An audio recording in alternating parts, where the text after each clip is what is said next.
Olá pessoal, tudo bem? Na aula de hoje nós vamos discutir um pouco sobre drogas anticolinérgicas. Esse grupo de drogas, como o próprio nome já diz, são drogas contra o sistema colinérgico, que é o sistema nervoso parasimpático. Por muito tempo essas drogas foram chamadas de parasimpático-líticas. Mas atualmente nós usamos mais o termo anticolinérgicas, que são drogas que vão bloquear o sistema colinérgico. E esse grupo de drogas em particular tem uma história farmacológica bastante interessante, que eu vou dar uma rápida pincelada aí nela, tá? Veja só, vou lá para a mitologia grega. Esse quadro que você está vendo aí, o quadro das Moiras, desculpe, esse quadro aí das Moiras, né, nesse quadro exatamente retratado, chamado As Três Parcas, né, você vai ter Clotus, deixa eu botar o pointer laser, né, você vai ter Clotus, você vai ter Laquese e você vai ter Atropos.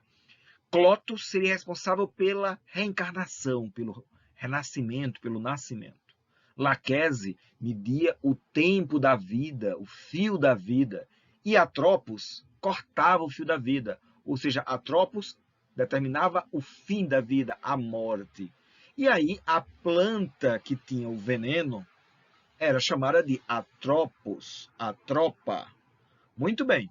Essa planta, que era usada como veneno, baseada na mitologia grega, na Idade Média, ela passou a ser utilizada por algumas mulheres como infusões nos olhos, como colírio. Era instilado nos olhos para a dilatação da pupila.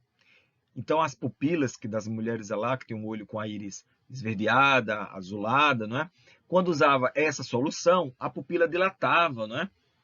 E aí um cara em particular, que é o Leonardo da Vinci, se apaixona pelo tema e vai dar estudada na tropa. E observa que ela tinha uma substância que fazia com que a pupila dilatava. E aí, por conta do nome da atropa, a substância recebe o nome de atropina. Muito bem. Essa atropina, ela passa a ser depois extremamente utilizada na saúde da mulher, inclusive, por exemplo, nas cólicas menstruais. E é interessante que, por conta da atropina ser descoberta a partir da tropa, e nessa busca da mulher usar a tropa por uma beleza, a tropa, a planta passa a ser chamada de atropa beladona.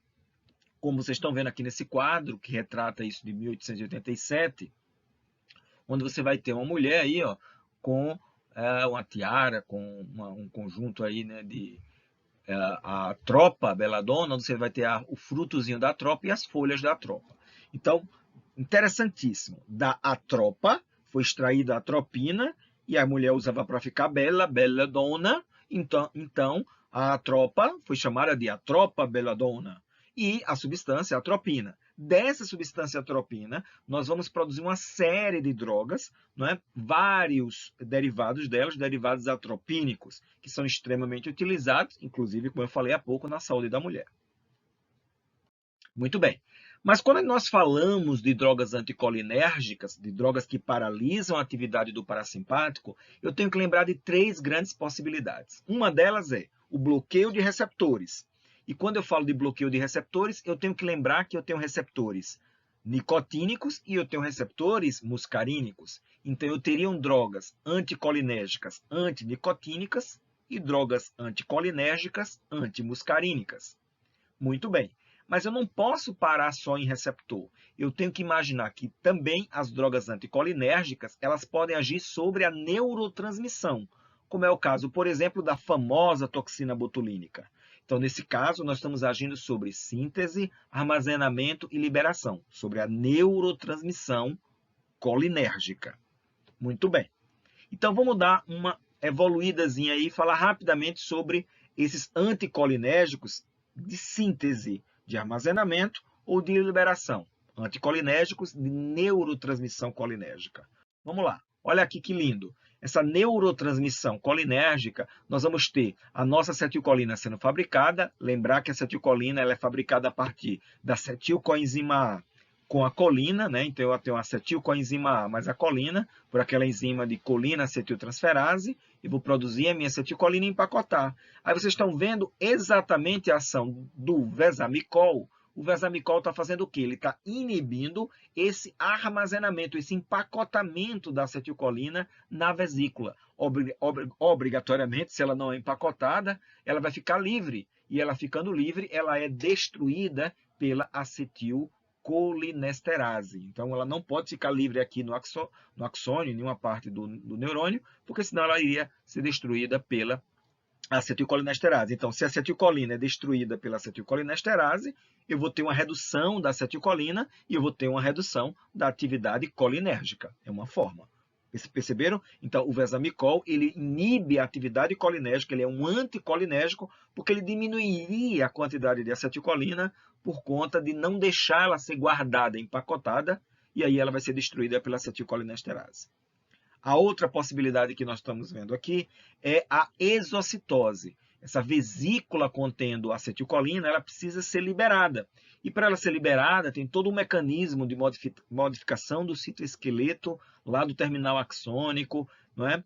Esses microtúbulos e microfilamentos vão empurrar a vesícula para se fundir, como vocês estão vendo aqui, na membrana pré-sináptica, para que eu libere a minha acetilcolina. Aí eu tenho a ação de quem? Da toxina botulínica. A toxina botulínica, ela impede essa exocitose. Então, se ela impede a exocitose, eu não tenho liberação de acetilcolina. Se eu não tenho liberação de acetilcolina, eu tenho redução da atividade colinérgica. Outra maneira de reduzir a atividade colinérgica. E a outra maneira aqui seria inibindo a recaptação. A acetilcolina ela vai ser recaptada pelo neurônio pré-sináptico, né? Pré-ganglionar. Então, ela é recaptada. Se ela for inibida, se eu inibir essa recaptação, a acetilcolina vai continuar na fenda sináptica e também será destruída pela acetilcolinesterase. Dessa maneira, diminuindo a quantidade de acetilcolina na fenda sináptica. Então, nesse caso, nós temos drogas anticolinérgicas, sim, mas não de antagonismo de receptor, mas de antagonismo de neurônio, seja lá por inibição do empacotamento, seja por inibição da exocitose, ou seja por inibição da reabsorção da acetilcolina. Nesse caso aí, é feito pela M-colinium 3, que faria essa inibição da recaptação de acetilcolina. Perfeito? Legal? Então, bem famosa aí a toxina botulínica, inibindo essa exocitose, diminuindo a quantidade de acetilcolina na fenda sináptica e, consequentemente, diminuindo, por exemplo, a contração muscular. Inclusive, eu estou precisando pensar em botar um pouquinho aqui de toxina botulínica para diminuir essas expressões. Muito bem. Mas continuando nossa aula, nós vamos para as drogas anticolinérgicas antinicotínicas, que não vai ser o tema da nossa aula de hoje. Mas eu gostaria de falar, e chamar importante aqui, ó, os bloqueadores ganglionares. A possibilidade de bloquear lá o receptor NN, lá no gânglio nervoso. Lembre que, embora no simpático e no parasimpático, lá no gânglio nervoso nós vamos ter, como neurotransmissor sempre, a acetilcolina. E o receptor envolvido, nicotínico NN.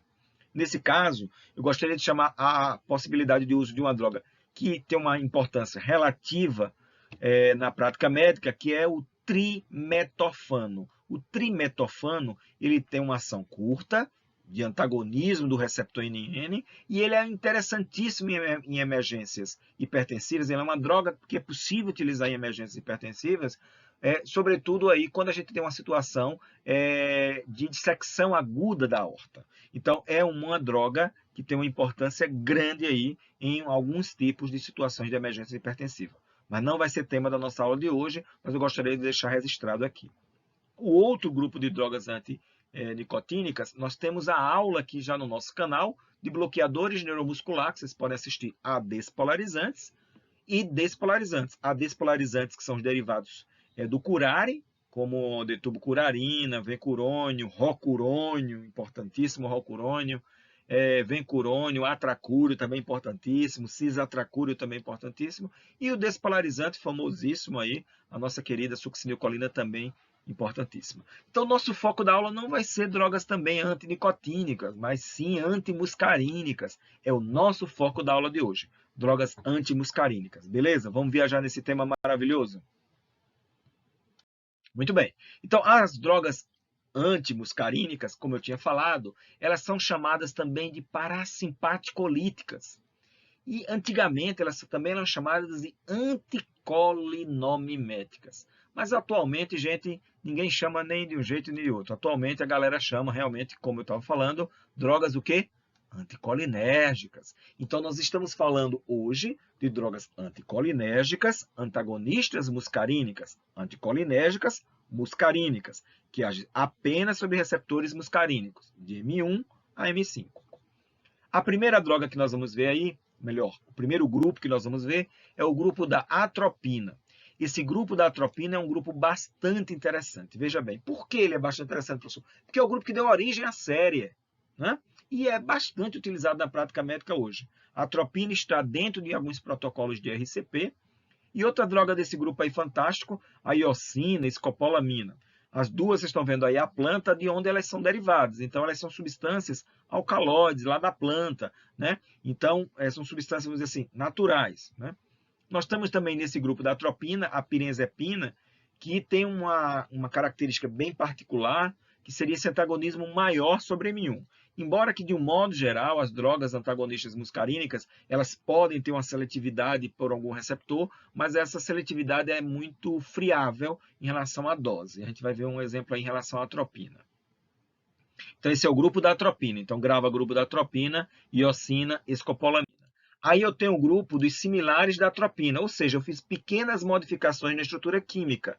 E aí eu tenho uma droga importantíssima, né? Que é o brometo de N-butilescopolamina. Veja, nesse caso, eu adicionei um grupamento químico na escopolamina, por isso que é similar da atropina. Né? Lembra que lá no grupo da atropina eu tinha a escopolamina. Aqui eu tenho N-butilescopolamina lá do Buscopan.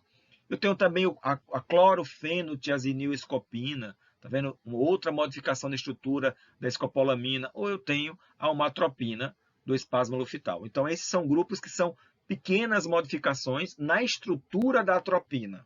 Então, a gente tem que gravar essa atropina como uma grande droga protótipa, que ao falar dela, de certo modo, eu estou falando de todas as drogas antagonistas muscarínicas ou anticolinérgicas.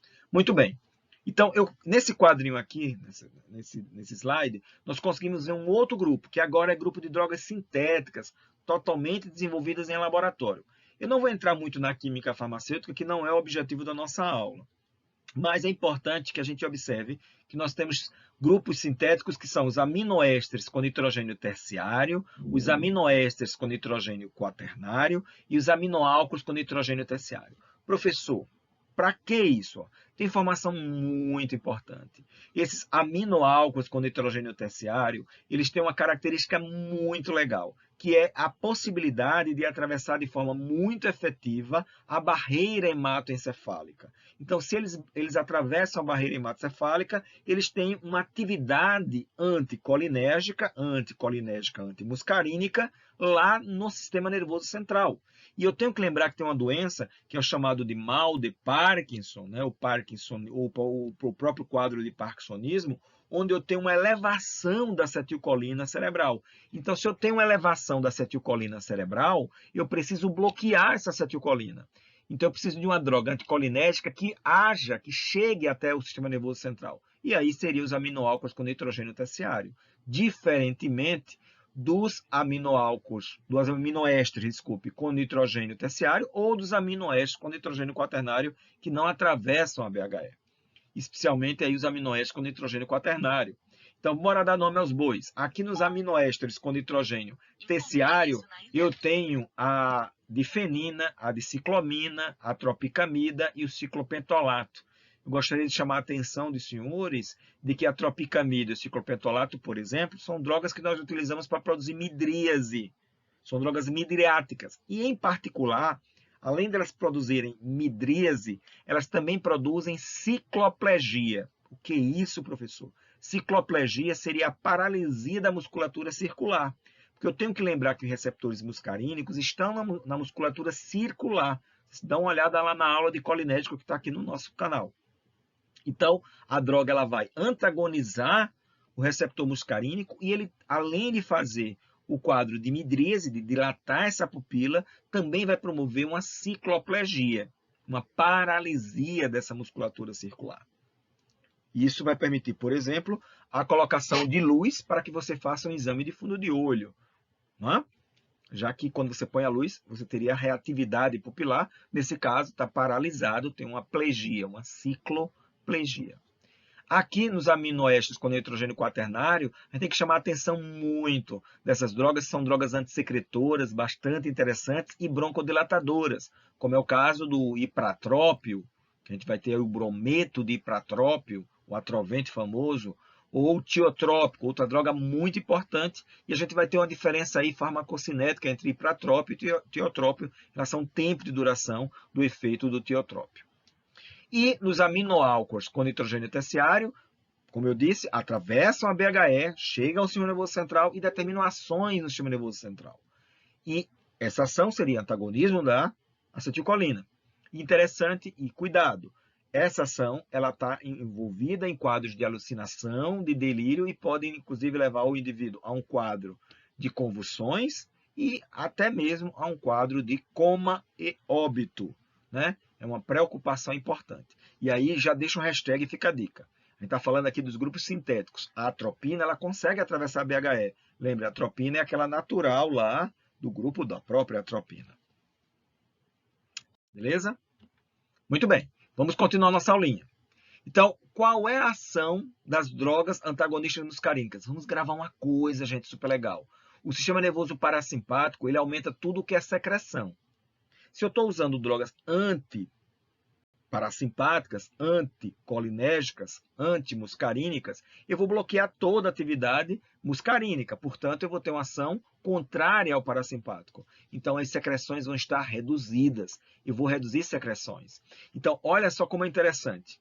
Se eu reduzo secreção, né? Por exemplo, no quadro de asma, onde eu tenho ali uma broncoconstrição e eu posso ter secreção, é interessante usar uma droga antagonista muscarínica, porque quando eu bloqueio o colinérgico, eu promovo broncodilatação e eu promovo também redução de secreções, né? É claro que isso também pode impactar em efeitos colaterais importantes, né? Então, eu vou inibir tudo que é secreção, lacrimal, salivar, brônquica, sudorípara, né? Lembrando que no caso das sudoríparas, embora seja inervação simpática, o neurotransmissor lá, o receptor envolvido é a acetilcolina. Né? E com isso, se eu bloqueio a glândula sudorípara, eu posso fazer um quadro no meu paciente de febre farmacogênica, elevar um pouco a temperatura dele, se liga, fica a dica aí, de repente você está tendo um paciente que começou com a febrícula e que você acha que pode ser infecção e de repente é só o teu anticolinérgico que tu está usando ali para uma cólica dele, por exemplo. Bom, o efeito sobre a frequência cardíaca aí tem uma ação muito legal, muito interessante. Primeiro, a lógica da droga é bloquear a ação parasimpática. E se eu bloqueio a ação parasimpática, se sobrepõe à ação simpática. Portanto, eu teria uma taquicardia produzida pela droga colinérgica. Só que a droga anticolinérgica, ela em baixas doses, ela faz uma bradicardia paradoxal. E essa bradicardia paradoxal tem uma explicação, né, entre várias possibilidades, uma explicação plausível. Né? Então, deixa eu mostrar isso no próximo slide. E eu já deixar registrado aqui que não há alteração da pressão arterial, tá? Muito bem. Então, olha esse slidezinho aqui. Nós temos uma neurotransmissão colinérgica e eu tenho o seguinte, ó. Se eu usei uma dose de atropina inferior a 0,5 miligrama, isso vai levar a uma bradicardia. Por que, professor, vai levar a uma bradicardia? Veja bem, crianças. Porque essa droga vai agir mais aqui, ó, no receptor pré-sináptico. E aí, essa ação no receptor pré-sináptico pode chegar a reduzir em 4 a 8 BPM. Não entendi nada, professor. Veja, preste atenção, crianças. Se eu uso uma droga que vai bloquear, preste atenção, este receptor, qual é a função desse receptor? A função desse receptor não é informar a quantidade de acetilcolina que tem aqui na fenda sináptica? Então, se eu bloqueio este receptor, eu vou continuar liberando acetilcolina aqui na fenda sináptica. Se eu continuo liberando acetilcolina na fenda sináptica, quem ganha a competição é a acetilcolina. E aí eu tenho uma ação o quê? Bradicárdica. Compreendeu? Porque eu estou bloqueando a exocitose. Eu estou aumentando a exocitose, eu estou aumentando a quantidade de acetilcolina na fenda sináptica. Ok? Agora, se eu uso uma dose acima de 0,5, né? Superior a 1 miligrama, eu estou botando aí acima de 0,5 miligrama, eu já tenho uma ação sobre receptores mais pós-sináptico. Não agora sobre o receptor pró-sináptico. Então, se eu estou bloqueando o receptor pós-sináptico, o receptor muscarínico, cardíaco, então eu tenho, portanto, uma ação sobrepondo a atividade simpática, portanto, a ação taquicárdica. Compreenderam? Então, preste atenção. Quando eu uso uma dose baixa, eu inibo o pré-sináptico, eu aumento a quantidade de liberação de acetilcolina por esse neurônio pré-sináptico, e essa quantidade de acetilcolina vai ser maior aqui, portanto, ela vai agir promovendo bradicardia. Já quando eu uso a dose correta, acima de 0,5 já vai acontecer o bloqueio pós-sináptico do receptor muscarínico cardíaco. Beleza? Compreenderam? Muito bem. Então, aqui eu coloquei as ações gerais. Os efeitos sobre o trato gastrointestinal, inibição da motilidade, eu coloquei aqui a diciclomina. A diciclomina tem uma ação maior sobre M3. Né? Então, tem uma ação muito maior de inibição da motilidade. Não quer dizer que não possa agir sobre os outros receptores muscarínicos. Anticialogoga. O que é anticialogoga? Para reduzir a secreção salivar. E aí o glicopirrolato também foi muito tempo utilizado, principalmente em anestesias gerais, para evitar que durante o trânsito operatório o paciente broncoaspirasse. Por várias razões, entre elas por conta de que alguns anestésicos gerais causavam um certo estímulo parasimpático, né?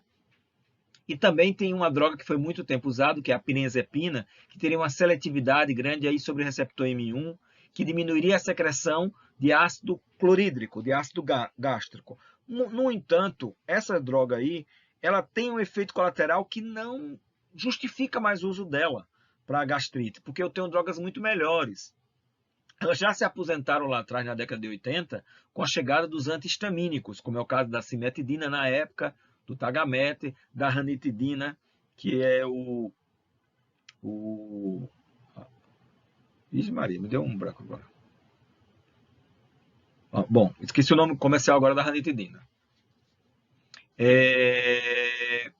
O Antac, desculpe, lembrei agora. O Antac. Então, essas drogas hoje foram substituídas por essa, mas depois, na década de 80, surgem os IBPs. E o Antac, que é a ranitidina, ele passa a, vamos dizer assim, entrar em segundo plano. E quem entra aí são os IBPs, omeprazol, pantoprazol, rabeprazol, esomeprazol. Então, a pirenzepina não vale a pena mais usar ela para isso, né?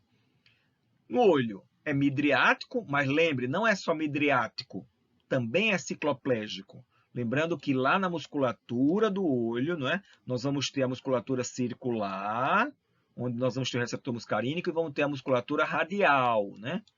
A musculatura radial. Isso vai formar lá a minha pupila, né? Então, essas drogas vão agir na musculatura circular, tanto causando midríase quanto causando cicloplegia. E isso pode determinar um aumento de pressão intraocular? Pode, por conta no caso, quando faz midríase, no glaucoma de ângulo. Bom, sobre a musculatura lisa. Professor, sobre a musculatura lisa eu já adiantei um pouquinho. Relaxamento de musculatura lisa, especialmente da musculatura lisa brônquica. Nós falávamos há pouco da ação do ipratrópio e do tiotrópio como broncodilatadores, drogas importantes, inclusive possíveis de ser utilizada não só na asma, mas também no paciente com doença pulmonar obstrutiva crônica, na DPOC. E nós vamos ter também a possibilidade, algumas pessoas têm um certo questionamento disso, mas bastante interessante o uso, que é na cólica nefrética, o uso de droga para relaxar aquela via urinária e facilitar, por exemplo, a saída lá do cálculo, da litíase, né? Aí é uma outra possibilidade que tem algumas tendências de alguns profissionais que acham interessante ou não, inclusive uma cólica renal, né? A utilização, por exemplo, do próprio Buscopan, que é o brometo de N-butilscopolamina, ou na coledocolitíase, numa cólica biliar também, né? Do sistema nervoso central, nós já falávamos que essas drogas podem causar convulsão, irritabilidade, né? Então, essas drogas, incrivelmente, elas são utilizadas em raves, especialmente aí o Artane. O Artane, a trihexafenidila, ele vem, assim,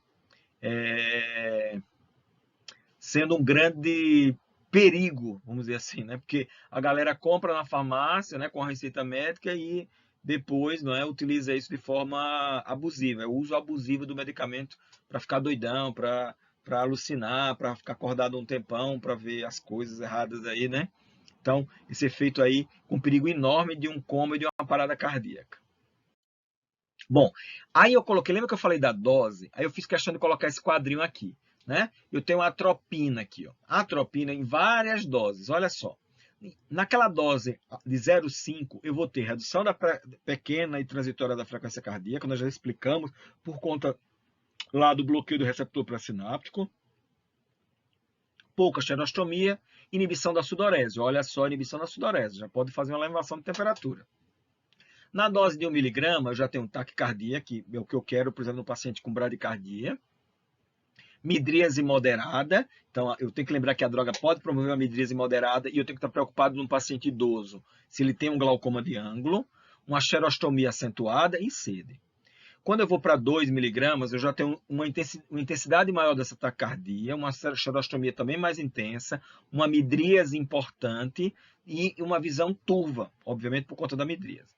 E eu diria que o nosso teto aqui seria 3 miligramas, porque quando nós chegamos a mais de 3 miligramas, por exemplo, eu estou colocando aqui em 5 miligramas, você já vai ter toda a acentuação dos efeitos colaterais anteriores, com dificuldade na hora de fala, de deglutição, xerodermia, com ruborização, sobretudo facial, retenção urinária e, sobretudo, obviamente, muito mais grave no paciente que já tem uma história de HPB, então a possibilidade de evitar, aí a gente vai ter as contraindicações absolutas e relativas, né, a decisão médica de usar ou não, principalmente no paciente, por exemplo, com HPB. E é claro que nessa faixa aqui, a gente passando de 10 miligramas, nós já temos um efeito muito importante com a acentuação de tudo o que a gente falou, pulso rápido e fraco, ataxia, excitação com alucinação, delírio, e o paciente pode evoluir para coma, então, e morrer, né? Então veja que é uma relação dose-dependência da atropina, droga perigosa. Inclusive a gente vai falar daqui a pouquinho sobre a intoxicação atropínica. Bom, e onde é que eu uso essas drogas antagonistas muscarínicas, professor? Obviamente, como nós falamos lá no coração, para bradicardia, não é? Que nessas bradicardias que tem descarga vagal importante, sobretudo aí pós-infarto agudo do miocárdio. Na oftalmologia é bastante utilizada aí a tropicamida de ação curta, o ciclopentolato que tem uma ação mais prolongada, como droga midriática cicloplégica, lembre disso, ela é midriática e cicloplégica. Lá, neurologicamente, nós já falamos que ela pode ser utilizada lá no mal de Parkinson ou no parkinsonismo, seja ela causada por drogas, por exemplo, ou situações neurológicas, né? E na prevenção da cinetose, que é o enjoo do movimento. Né? É uma possibilidade de uso aí da ação também para prevenção da cinetose, né? Como é o caso aí de iosina. Mas a gente tem drogas melhores na prevenção, como, por exemplo, os próprios antihistamínicos, né? Como o dimenhidrinato, por exemplo, que teriam ação melhor. Bom, mas eu de outro grupo, né? Na respiratória, nós vamos ter na asma e na própria DPOC a possibilidade do uso do ipratrópio e do tiotrópio. Na pré-anestesia, para diminuir as secreções da atropina e da iosina. Lá no gastrointestino, como antiespasmódico, se você preferir, você pode chamar de espasmolítico, não é? Para supressão da secreção ácida, a gente já viu que não vale a pena, né? Nós temos drogas bem melhores, como IBPs, mas é uma ação, né? E está lá na literatura, mas assim, terapeuticamente ninguém usa mais. Bom, continuando, tem um uso bastante interessante aí que a gente vai ter da oxibutinina, por exemplo, que vai agir no tratamento da bexiga hiperativa, da urgência miccional. Né? Nós vamos ter aí, por exemplo, outra droga bastante interessante, que é o tolterodina, tarifenacina e zolifenacina. Essas drogas aí, as duas, darifenacina e zolifenacina, elas teriam um antagonismo mais específico sobre o receptor M3. Então, teria menos efeito colateral sistêmico do que a oxibutinina, que teria menos seletividade sobre o receptor M3. Né? Então, essas drogas podem ser utilizadas na urgência miccional, né? Para bloquear essa atividade, essa hiperatividade vesical lá do destrusor. Bom, aqui eu fiz um resumo da ópera, que eu acho que às vezes fica muito confuso na cabeça do aluno, e aí eu fiz um resumo aqui. Olha só, eu posso pensar em usar aí dos alcaloides naturais, a atropina e a escopolamina, que tem uma ação muito genérica, né? Que são drogas meio protótipo do grupo. Aí eu tenho as aminas quaternárias, com ação prioritariamente no trato gastrointestinal, como é o caso da propantelina e do glicopirrolato, né? As aminas terciárias, que têm ação tanto digestória quanto ocular, né? Como o caso da pirenzepina lá na úlcera, de ciclomina também. Mas aí, como eu disse, não é mais vantagem usar na úlcera. Eu posso pensar em usar de ciclomina na hipermotilidade intestinal. Ela é uma droga com ação muito mais seletiva. Mas é claro que eu posso usar a escopolamina, que ela pega tranquilamente, né? Como a gente falou, ela é um protótipo com ação mais genérica. A gente também vai ter as aminas quaternárias, como a gente falou aí, com ação para asma e para o DPOC, o ipratrópio, o tiotrópio, né? Importantíssimo no tratamento aí, né? Ou sozinho ou associados com drogas adrenérgicas. E os aminoálcolos com nitrogênio terciário, que são utilizados para o mal de Parkinson ou para o parkinsonismo, porque atravessam a BHE, como é o caso da benztropina, do hiperideno, né? Da diclopidina, da triexafenidila, cuidado, grava ela, a triexafenidila aí do Artane, droga importante e muito utilizada aí como anticolinérgico central. Bom, contraindicações. Obviamente que as contraindicações seriam situações onde ela pode agravar de forma significativa, mas é claro que elas podem ser avaliadas pelo médico na decisão terapêutica, né? No glaucoma de ângulo, no FLUT, de fibrilação atrial e, obviamente, na hipertrofia prostática benigna, né? Que já falou, dificuldade, obviamente, de urinar. Bom, eu coloquei aqui outras drogas que são relaxantes musculares, como ciclobenzaprina e orfenadrina. Essas drogas, elas têm um mecanismo um mecanismo exato não bem conhecido, né? Mas elas teriam uma atividade anticolinérgica central, né? E elas são utilizadas como relaxantes musculares e elas dão um soninho, né? Tanto a ciclobenzaprina quanto a orfenadrina, que estão aí no Miozano, no Doflex, né? Então, só para vocês saberem que elas estariam meio que aqui nesse grupo dos anticolinérgicos, por estarem com atividade provavelmente anticolinérgica, tá? Bom, e para terminarmos nossa aula, a intoxicação atropínica. A intoxicação com drogas antagonistas muscarínicas, elas vão levar a taquicardia, com aumento da temperatura corporal, fazendo um quadro de febre farmacogênica, a xerostomia, xerodermia, a midríase importante, com a visão bem embaçada, né? A cicloplegia, uma constipação pronunciada, constipação intestinal, com retenção urinária também, a possibilidade de formar bexigoma, no sistema nervoso central, aquele quadro de hiperatividade, podendo levar a convulsões, alucinação e delírio, e obviamente o coma e a parada. Então, são drogas perigosas, né? Então, pelo amor de Deus, triexafenidila que a galera utiliza aí para raves, para curtir, pode matar você, né? Beleza? Bom, e o que fazer na intoxicação atropínica? Lavagem, e aí é interessante a lavagem com carvão ativado, né? No caso da ingestão oral, né? Para poder evitar a parte que não foi absorvida de ser absorvida. O suporte básico de vida, né? O circulatório e respiratório, né? E, evidentemente, você vai tratar as situações. Se tiver com hipertermia, se tiver com convulsões, você vai tratar esses quadros, né? E também, caso necessário, a utilização de drogas anticolinesterásicas. O que a droga anticolinesterástica vai fazer? Vai bloquear a acetilcolinesterase, a acetilcolina vai subir, como é antagonismo competitivo, o mecanismo de ação dessas drogas. Se a acetilcolina sobe, a minha droga anticolinérgica vai perder seu efeito, né? Então, eu coloquei as doses aqui, uma variação de dose para o adulto média de 1 a 4 miligramas da fisostigmina e para a criança de 0,5 a 1 miligrama em média, né? A preparação que a gente vai ter comercial é de 5 miligramas em 10 ml, o que dá meio miligrama a cada 1 ml. Beleza? Bom, então era isso que eu tinha para trazer para vocês hoje, né? Uma aula rápida aí de drogas anticolinérgicas, antimuscarínicas. Espero que tenham gostado.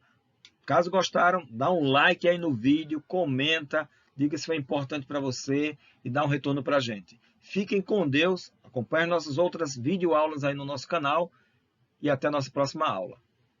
Valeu, tchau, tchau.